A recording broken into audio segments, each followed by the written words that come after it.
भाद्रव मास शुक्लपक्ष एकादशी को परिवर्तन एकादशी बा पार्श्व परिवर्तन एकादशी कुहाଯାଏ। एहाकू बामन एकादशी बोली मध्य कुहाଯାए। एही दिन भगवान विष्णुक बामन स्वरूप को आराधना करा जाए। भगवान विष्णु जोग निद्रारे 4 मास रही थांती।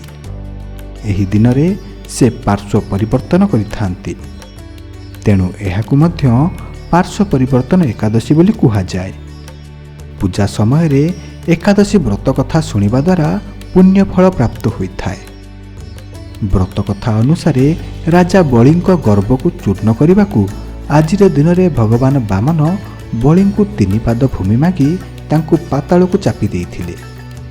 श्रीकृष्ण युधिष्ठिर को कहिथिले जेउ लोक परिवर्तन एकादशी दिन व्रत रखी भगवान विष्णु को पूजा करती सेमाने समस्त पापरू मुक्ति पाआंती। एही दिन व्रतधारी निर्जला बा फल आहार करी व्रत करिबा उचित।